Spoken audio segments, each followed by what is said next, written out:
WhatsApp guys, welcome back to another episode of understanding the JavaScript. तो आज हम लेके आ चुके हैं एक और एपिसोड जिसमें काफ़ी इंटरेस्टिंग चीज़ें जैसे कि होस्टिंग कवर होने वाला है एंड जावास्क्रिप्ट का अनडिफाइंड के साथ आखिर क्या रिश्ता है। अनडिफाइंड का मतलब जावास्क्रिप्ट में क्या है, ये आज हम देखने वाले हैं। लेकिन ये समझने से पहले आपको ये समझना काफ़ी ज़रूरी है कि सिंटैक्स पार्सर क्या होता है, एग्जीक्यूशन कंटेक्स्ट क्या होता है, लेक्सिकल एनवायरनमेंट क्या होता है, और ये सारी चीज़ें हमने प्रीवियस एपिसोड में देखी है। अगर आपने अभी तक नहीं देखा है तो डिस्क्रिप्शन में या ऊपर कार्ड में मैंने लिंक दे दिया है, ज़रूर देखना, बहुत मज़ा आने वाला है। तो फिलहाल शुरुआत करते हैं आज के इस टॉपिक के साथ। और अब तक क्या हुआ है ना, हमने काफ़ी सारी थियोरेटिकल चीज़ें ज़्यादा देखी है, एक्चुअल कोड अभी तक किया नहीं है। तो आज से लेके यहाँ के आगे जितने भी एपिसोड आने वाले हैं, हर एपिसोड में, हर वीडियो में हम कुछ ना कुछ कोड ज़रूर करने वाले हैं। तो चलिए डायरेक्टली कंसेप्ट समझाने से पहले मैं थोड़ा सा कोड आपको करके बता देता हूँ। आज हम होस्टिंग किस तरह से समझने वाले इस चीज़ के लिए। तो मैंने क्या किया है, एक index.html फाइल ले ली है जिसमें अपना JS का फाइल का लिंक दे दिया है, और ये हमारा रहा JS फाइल। VS कोड का एक्सटेंशन आता है लाइव सर्वर, उसको रन किया है मैंने, और यहाँ पे हमारा कोड रन हो रहा है जैसे आप स्क्रीन पे देख रहे हो, कोडिंग फन लिखा हुआ आ रहा है। ऑलराइट, अब इंटरेस्टिंग चीज़ क्या है, ये जो हमारा फाइल है hosting.js, इसमें हमने एक लाइन का भी कोड नहीं लिखा है, जीरो, नथिंग, एम्प्टी है फाइल। लेकिन फिर भी जब हम इसको रन कर रहे हैं ना, तो अगर नेटवर्क टैब में देखो तो हमारा hosting.js लोड हो चुका है एंड कंसोल पे तो कुछ एरर नहीं आया, यहाँ पे कोई एरर नहीं है, कुछ नहीं है, क्योंकि ये फाइल रन हो चुका है। अब जब हमने एग्जीक्यूशन कंटेक्स्ट की बात की थी ना, तो मैंने आपको ये नहीं बताया कि एग्जीक्यूशन कंटेक्स्ट जब क्रिएट होता है ना, तो हमें क्या क्या चीज़ें मिलती है। पार्शली हमने डिस्कस किया है अबाउट द लेक्सिकल एनवायरनमेंट, मैंने आपको बताया, लेकिन इसके अलावा भी कुछ चीज़ें हमें मिलती है, क्योंकि एग्जीक्यूशन कंटेक्स्ट तो एक रैपर है जो हमारा कोड रन कर रहा है। तो ग्लोबल एग्जीक्यूशन कंटेक्स्ट होता है जो हमारे कोड को प्री अवेलेबल कुछ चीज़ें करा के देता है। अब वो चीज़ें क्या होती है ये हम देखने वाले। तो चलिए शुरुआत करते हैं। जैसे कि अगर मैं आप कंसोल में टाइप करूंगा ना विंडो, तो यहाँ पे एक ऑब्जेक्ट दिख रहा है। तो ये वो एक ऑब्जेक्ट है जो हमें एग्जीक्यूशन कंटेक्स्ट की वजह से मिलता है। फिलहाल ये ऑब्जेक्ट हमें ग्लोबल एग्जीक्यूशन कंटेक्स्ट की वजह से मिल रहा है, क्योंकि हमारे कोड को उसने रैप किया हुआ है। ये अलग बात है कि हमारे कोड में हमने कुछ लिखा हुआ नहीं है, लेकिन सिंटैक्स पार्सर ने तो चेक किया कि ये JS का फाइल है, इसको स्कैन किया, इसको चेक किया। अब इसमें कोई कोड ना भी हुआ, लेकिन इसके लिए ग्लोबल एग्जीक्यूशन कंटेक्स्ट जरूर क्रिएट होता है एंड वो ग्लोबल एग्जीक्यूशन कंटेक्स्ट कुछ चीज़ें हमारे कोड को अवेलेबल करके देता है। तो उसमें से पहली चीज़ क्या थी, तो विंडो ऑब्जेक्ट था। अब ये विंडो ऑब्जेक्ट करंटली रनिंग जो विंडो है ना, इसको पॉइंट आउट कर रहा है। अब इसके साथ क्या मिलता है, सेकेंड चीज़, इसके साथ मिलता है दिस कीवर्ड। अगर मैं दिस को प्रिंट आउट करूँ तो सेम विंडो ऑब्जेक्ट प्रिंट हो रहा है, देख रहे हो, ये सेम ऑब्जेक्ट है जो यहाँ पे ऊपर प्रिंट हुआ है। तो दो चीजें तो हमें पता चल गई, एक है विंडो ऑब्जेक्ट और दूसरा है दिस कीवर्ड। अब ये क्या है, दिस कुछ अलग नहीं है, ये बस reference to that window object है। अगर हम बात ब्राउजर की कर रहे हैं तो यही कोड अगर सर्वर साइड पे होगा ना, तो जो ग्लोबल ऑब्जेक्ट हमें मिल रहा है ग्लोबल एग्जीक्यूशन कंटेक्स्ट की वजह से, वो कोई अलग चीज होने वाली है, वो विंडो ऑब्जेक्ट नहीं होने वाला। लेकिन फिलहाल ये कोड ब्राउजर के अंदर रन हो रहा है, तो वो जो ग्लोबल ऑब्जेक्ट है ना, वो ये विंडो ऑब्जेक्ट होने वाला है। एंड दिस क्या है, reference to that window object. अब ये दिस के मायने ना अलग अलग सिनेरियो में बदलते रहते हैं। इस केस में ग्लोबल लेवल पे दिस यानी reference to the window object, इतना मान के चलो। दिस को लेकर के अलग वीडियो आने वाला है, इसमें हम सारे सिनेरियोस कवर करेंगे कि दिस का मतलब कौन से जगहों पे क्या होता है। फिलहाल आगे बढ़ते हैं। ये तो हो चुकी दो चीजें जो हमें मिलती है। तीसरी चीज लेक्सिकल एनवायरनमेंट हमने देखा था, जिसमें आइडेंटिफायर वेरिएबल की मैपिंग होती है and reference to the outer environment होता है। तो अभी ग्लोबल के केस में क्या है ना, रेफरेंस टू आउटर एनवायरनमेंट हमने देखा हुआ है नल होने वाला है। एंड चौथी जो चीज होती है ना, हमने लिखा हुआ कोड होता है, क्योंकि वो तो रैपर है, रैपर के अंदर क्या बसता है, हमारा कोड बसता है। तो एग्जीक्यूशन कंटेक्स्ट जब भी क्रिएट होता है तो उसके पास क्या क्या होता है, विंडो ऑब्जेक्ट होता है and reference to that window object this keyword होता है। ये प्रीडिफाइंड कीवर्ड है जावास्क्रिप्ट के अंदर का। And reference to outer environment होता है, यानी कि लेक्सिकल एनवायरनमेंट होता है। ये एक चीज हमें मिलती है। एंड फाइनल चौथी चीज होती है ना, हमारा कोड होता है, बचा हुआ कोड, जो क्या करता है एग्जीक्यूशन कंटेक्स्ट को कोड, थ्रेड ऑफ एग्जीक्यूशन जो हमने प्रीवियस वीडियो में देखा था, लाइन बाय लाइन जा रहे थे हम, कौन सी चीज़ का मतलब क्या है, फिर इस फंक्शन कॉल होगा तो एग्जीक्यूशन कंटेक्स्ट कैसे क्रिएट होता है, मेमोरी इनिशियलाइजेशन कैसे होता है, और चीज़ें कैसे टेक प्लेस होती है, ये हमने प्रीवियस वीडियो में देखा था। अब आज हम वहाँ से आगे बढ़ रहे होस्टिंग की ओर एंड अनडिफाइंड की ओर। अब इनका क्या रिलेशन है मैं आपको बताता हूँ।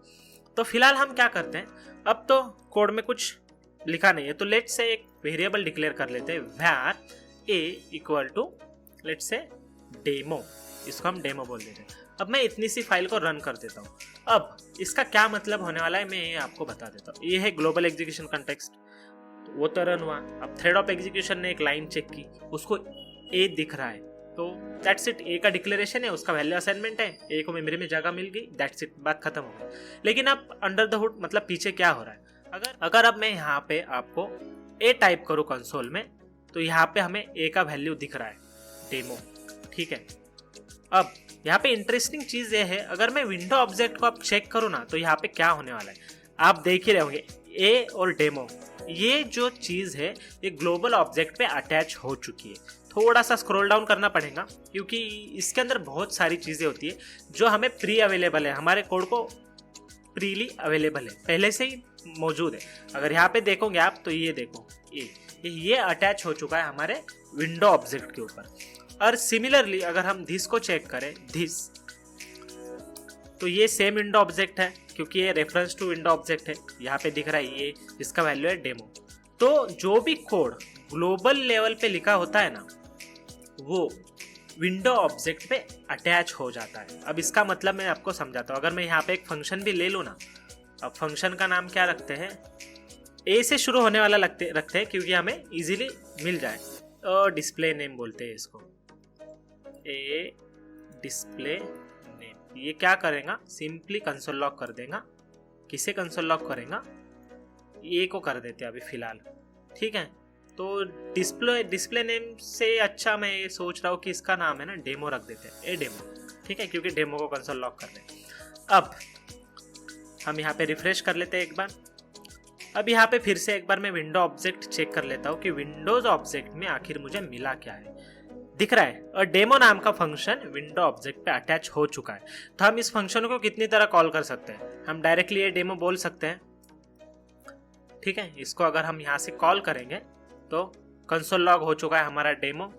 हम या तो फिर दिस डॉट ए डेमो बोल सकते हैं क्योंकि दिस पे अवेलेबल है, क्योंकि this reference to that window object है। या फिर हम क्या कर सकते हैं, विंडो डॉट ए डेमो बोल सकते हैं, अगेन क्योंकि ये विंडो ऑब्जेक्ट पे अटैच हो चुका है।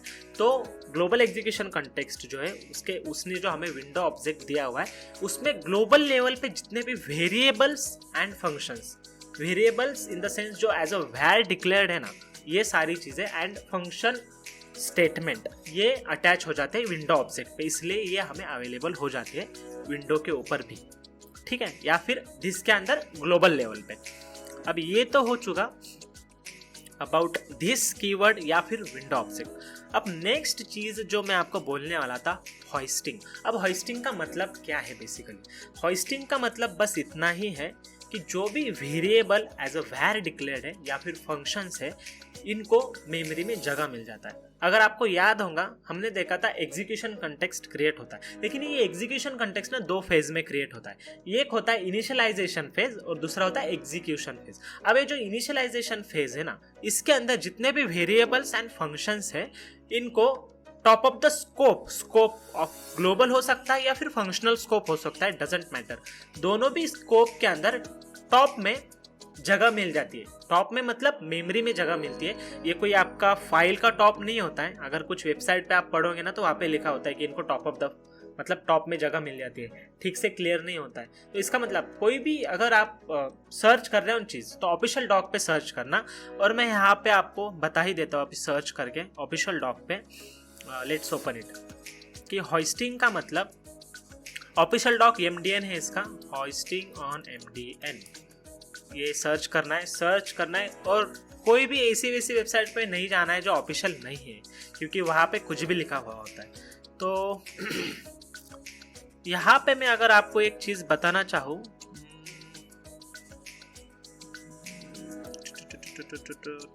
Declaration of function classes to top up their scope. हाँ देखो, यही बोल रहा था मैं।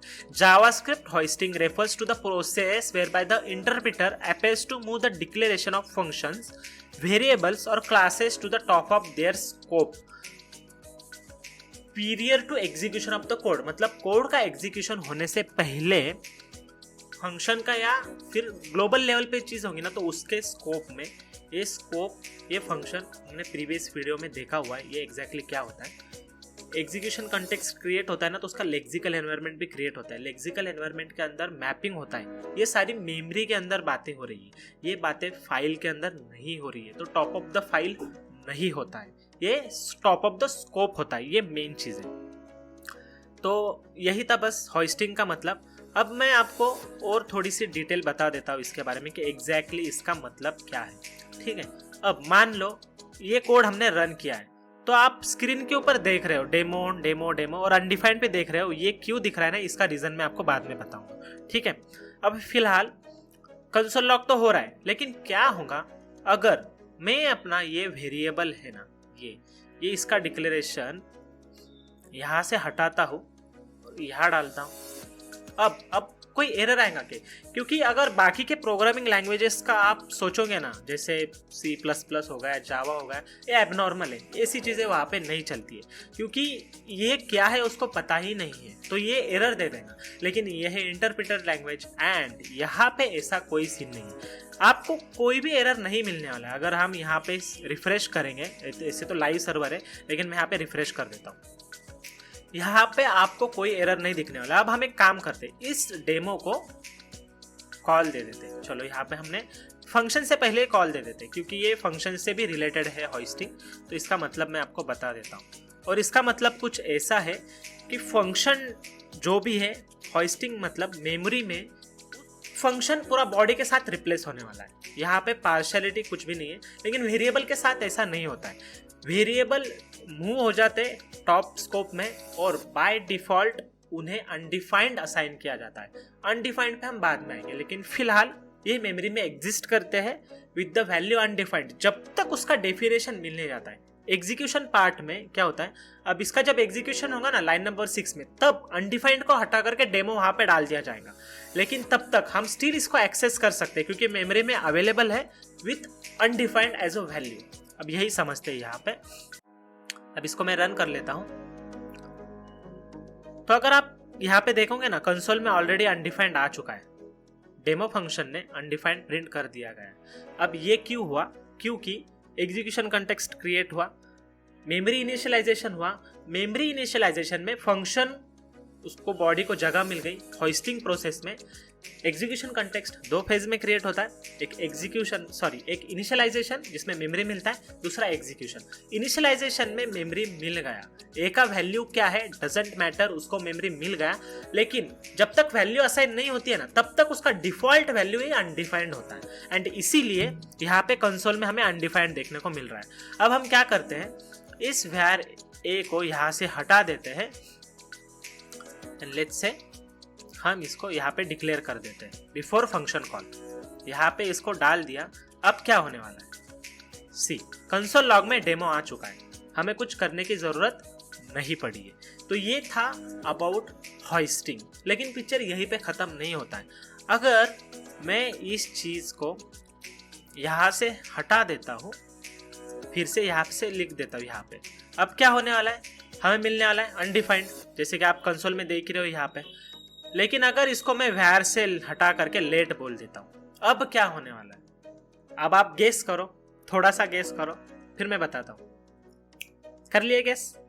ठीक है, सही भी हो सकता है, गलत भी हो सकता है, कमेंट में मुझे बता दो। लेकिन यहाँ पे हमें मिलने वाला है एरर। अब आप बोलोगे क्या होइस्टिंग लेट और कॉन्स्ट के केस में नहीं होता है क्या?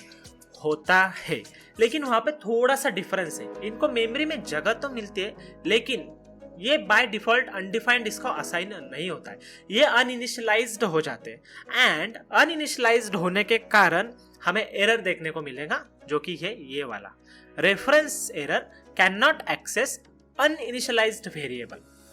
वेरिएबल था, होइस्टिंग भी हुई, ये चीज़ें मतलब काफ़ी अलग अलग तरह से लिखी हुई है ऑनलाइन। लेकिन अगर आप सही मायनों में इसको सोचा जाए, मैं आपको व्हाइट बोर्ड के हेल्प से ये भी बताऊंगा कि ऐसा क्यों हुआ। और व्हाइट बोर्ड की भी ज़रूरत नहीं, स्ट्रेट फॉरवर्ड है। होस्टिंग जब var के केस में होती है ना, तो प्रिमिटिव होगा ना, तो उसको बाय डिफॉल्ट अनडिफाइंड असाइन किया जाता है। तो undefined is a value in JavaScript. ये एक चीज एग्जिस्ट करता है, कुछ तो है जो कि है अनडिफाइंड है।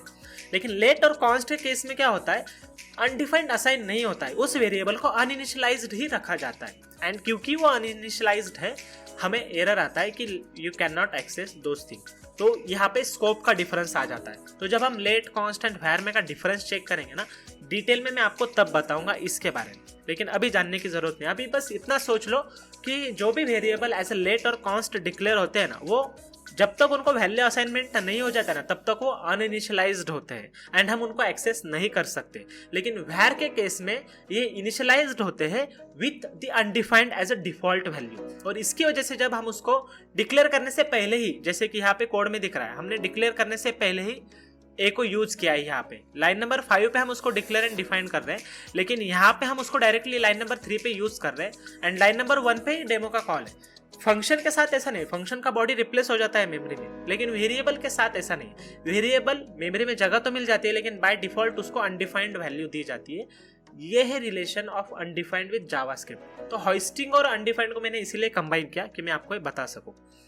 तो ये तो था अबाउट होस्टिंग एंड अनडिफाइंड। अब नेक्स्ट क्वेश्चन, अगर आप कंसोल में देखोगे ना, अभी ये हम लेट से इसको मैं फिर से var कर देता हूँ एंड नाउ हम इसको फिर से रन करेंगे, तो यहाँ पे अनडिफाइंड आ रहा है। अब इसको फिक्स कर लेते हैं एक्चुअली। सो इसका डिक्लेरेशन हम यहाँ से मूव कर लेते हैं एंड बिफोर यूजिंग इट हम इसको डिक्लेयर कर लेते हैं यहाँ पे, ठीक है। देखो अब हमने इसको है ना यहाँ पे लिख दिया है, तो फंक्शन कॉल से पहले इसको लिखा हुआ है। स्टिल अभी क्या, फंक्शन तो यहाँ पे लिखा हुआ है, लेकिन उससे पहले डिक्लेरेशन हो चुका है। तो अभी क्या हमें वैल्यू मिलेगा? सोचो, नहीं मिलने वाला है, क्योंकि फंक्शन कॉल उससे भी पहले है। और यहाँ पे अगर आप देखोगे तो आपको अनडिफाइंड दिखाई देगा, तो इसीलिए हमें यहाँ से भी हटाना पड़ेगा और इसको हम ले लेंगे फंक्शन कॉल से पहले। यूज होने से पहले वो चीज़ डिक्लेयर एंड डिफाइंड होना जरूरी है। अगर var है, डिक्लेयर एंड डिफाइंड नहीं है तो अनडिफाइंड मिलेगा। डिक्लेयर है, डिफाइंड है, यूज करने से पहले तो वैल्यू मिल जाएगा। ये तो हो चुका about this demo and hosting. All right, तो मैं आपको जो बताना चाहता हूँ वो बात ये है कि यहाँ पे हम एक और वेरिएबल ले लेते हैं। सो कॉन्स्ट रिजल्ट नाम का। अब हम क्या करेंगे, रिजल्ट में ये डेमो कॉल कर देंगे, ठीक है। एंड यहाँ पे मैं कंसोल लॉग कर देता हूँ रिजल्ट को। अब मुझे बताओ रिजल्ट में क्या प्रिंट होने वाला है, कोई गेस? चलो मैं ही बता देता हूँ। यहाँ पे प्रिंट होने वाला है रिजल्ट के अंदर अनडिफाइंड। अब यहाँ पे हम चेक कर लेते हैं, अगर आप देखोगे तो रिजल्ट में अनडिफाइंड प्रिंट हुआ है। तो ऐसा क्यों? ऐसा इस वजह से हो रहा है कि जावास्क्रिप्ट के अंदर बाय डिफॉल्ट अगर आप कुछ रिटर्न नहीं कर रहे हो ना, तो अनडिफाइंड रिटर्न हो जाता है। अगर फिर से आप अगर mdn सर्च करोगे, यहाँ पे जाओगे एंड यहाँ पे डाल दोगे अनडिफाइंड इन JS MDN, ठीक है। तो इस लिंक के ऊपर जाना और यहाँ पे पढ़ना, the global undefined property represents the primitive value undefined, it is one of the JavaScript primitive types. ये एक हो गया। अब यहाँ पे जो इंपॉर्टेंट चीज है ना, डिस्क्रिप्शन में देखना, यहाँ पे a variable that has not been assigned a value is of type undefined, अगर ऐसा var declared है। A method or statement also returns undefined if the variable that is being evaluated does not have an assigned value, क्योंकि result में कुछ assigned value नहीं था, हमने एक फंक्शन कॉल वहां पे दिया था एंड वो फंक्शन कुछ रिटर्न नहीं कर रहा है। और function returns undefined if value was not return. अगर फंक्शन में से हम एक्सप्लिसिटली कुछ रिटर्न नहीं कर रहे तो बाय डिफॉल्ट अनडिफाइंड रिटर्न होता है। एंड बस इसी वजह से यहाँ पे हमने कोड में क्या देखा, रिजल्ट के अंदर ए डेमो में अनडिफाइंड डाल दिया और जिसकी वजह से हमने जब उसको रन किया तो हमें दिखा अनडिफाइंड। तो ये थी आज की बोनस टिप जो मैं स्टार्टिंग में बोलना भूल गया था, लेकिन इसके अलावा भी और एक बोनस टिप है मेरे पास। अब क्योंकि हम इसका कोड देख ही रहे हैं तो मैं आपको और एक चीज़ बताना चाहूँगा। वो चीज़ कुछ इस तरह से है, लेट्स से हम एक वेरिएबल डिक्लेयर करते हैं डबल नाम का, ठीक है, या लेट्स से सम नंबर बोल देते हैं इसको, क्योंकि मैं इसमें नंबर असाइन करने वाला हूँ, या फिर बोल लेते हैं अभी के लिए प्रिंट नम, ठीक है। और इसका वैल्यू मैं रख लेता हूँ 3। अब मैं नीचे क्या करता हूँ, एक फंक्शन लिख रहा हूँ सेम प्रिंट नेम नाम का। अब मुझे यहाँ पे बताना होने क्या वाला है। यहाँ पे हम कंसोल लॉग कर लेंगे प्रिंट नेम को फंक्शन के अंदर, एंड नीचे से मैं कॉल करूँगा प्रिंट नेम को। सॉरी, अरे यार, नम और नम नेम नहीं है, एक्चुअली नम है, प्रिंट नम। ठीक है, अब मैं यहाँ पे क्या कर रहा हूँ, प्रिंट नम को कॉल कर रहा हूँ। अब जैसे मैं इसको कॉल करता हूँ ना, अब हमारे फंक्शन का नाम भी वही है एंड वेरिएबल का नाम भी वही है। फर्स्ट चीज, ये अलाउड है क्या? तो यस, इट इज अलाउड, लेकिन यहाँ पे प्रेफरेंसेस किसको है, कौन सा कॉल होने वाला है? अब आप बोलोगे कि प्रिंट नेम बाद में लिखा हुआ है, तो इसलिए प्रिंट नेम ओवरराइड कर देंगे, मतलब print num, sorry again mistake, my bad, ये नम है नॉट नन। और हाँ, अब सही है। तो यहाँ पे ये फंक्शन कॉल हो जाएगा और प्रिंट नम में जो वैल्यू प्रिंट हो जाएगा। अगर आप ऐसा सोच रहे हो ना तो आप गलत है, क्योंकि मैं आपको दिखा देता हूँ यहाँ पे। जैसे हम इसको रन करेंगे ना, ओके, ऑल में जाते हैं, type error, print num is not a function. अब आप बोलोगे अरे ऐसे कैसे हो गया? क्यों हुआ? क्योंकि यहाँ पे वैल्यू असाइंड है। तो there is difference between declaration and assignment. अगर ये डिक्लेरेशन होता ना, माने कि यहाँ पे कुछ नहीं है, इस केस में अगर हम रन करेंगे ना तो प्रेफरेंस फंक्शन को दिया जाता है। तो आप यहाँ पे देखोगे ना, तो देखो प्रिंट नम के अंदर पूरा फंक्शन प्रिंट हो चुका है यहाँ पे, क्योंकि हम क्या प्रिंट कर रहे हैं, प्रिंट नम को कॉल कर रहे हैं, और यहाँ पे हमने प्रिंट क्या किया है, प्रिंट नम। तो इसने प्रेफरेंस किसको लिया, खुद को लिया है, तो इसने पूरा का पूरा फंक्शन प्रिंट कर दिया। लेकिन इसी जगह पे हम जब इसको नंबर असाइन कर देते हैं ना, तो उस केस में ये क्या करता है, टाइप एरर दे देता है, क्योंकि ये आप कंसिडर करें ज्यादा प्रेफरेंस किसको हो गया, प्रिंट नम को हो गया। इसका मतलब प्रिंट नम अगर वेरिएबल है एंड फंक्शन नेम सेम है एंड वेरिएबल अनइनिशियलाइज्ड है तो प्रेफरेंस फंक्शन को है, लेकिन वेरिएबल में वैल्यू दिया गया है तो प्रेफरेंस वेरिएबल के नाम को है, वहाँ पे फंक्शन का नाम मायने नहीं रखता है। आप अगर ऐसा फंक्शन कॉल करने जाओगे ना तो आपको एरर आने वाला है। ये बस एक टिप था, काफ़ी इंपॉर्टेंट प्रेफरेंस समझने के लिए, इसके अलावा कुछ भी नहीं। तो आज हमने क्या क्या देखा? आज हमने देखा एग्जीक्यूशन कंटेक्स्ट। फिर से एक बार, एग्जीक्यूशन कंटेक्स्ट जब क्रिएट होता है तो हमें क्या क्या मिलता है, ग्लोबल ऑब्जेक्ट जो कि है विंडो। नेक्स्ट चीज हमें क्या मिलती है, दिस जो कि reference to that global object. Next चीज हमें क्या मिलती है, आउटर एनवायरनमेंट, ये है reference to the outer environment, मतलब लेक्सिकल एनवायरनमेंट जो क्रिएट होता है ना, global execution lexical environment create करता है, जो कि आइडेंटिफायर एंड वेरिएबल मैपिंग, जिसमें और एक चीज होती है जो कि reference to the outer environment, ये बस वही चीज है। नेक्स्ट आपका कोड, दो फेजेस, एग्जीक्यूशन फेज में जो लाइन बाय लाइन रन होता है वो हमारा कोड होता है, एंड मेमोरी इनिशियलाइजेशन के वक्त हमें जो चीज़ें प्रीडिफाइंड मिलती है, ग्लोबल ऑब्जेक्ट मिलता है, रेफरेंस टू दिस मिलता है, आउटर एनवायरनमेंट मिलता है। तो बस यही था आज के एपिसोड के लिए या फिर आज के वीडियो के लिए। आई होप आपको पसंद आया होगा। अगर पसंद आया तो प्लीज़ लाइक कर देना, ये अमेजिंग वीडियो आपके दोस्तों के साथ शेयर कर देना। कुछ डाउट अभी भी बचता है तो कमेंट सेक्शन में पूछ लेना, मैं हर कमेंट का आंसर देने की पूरी कोशिश करूंगा। अब मिलते हैं नेक्स्ट वीडियो में, तब तक के लिए टाटा एंड गुड बाय।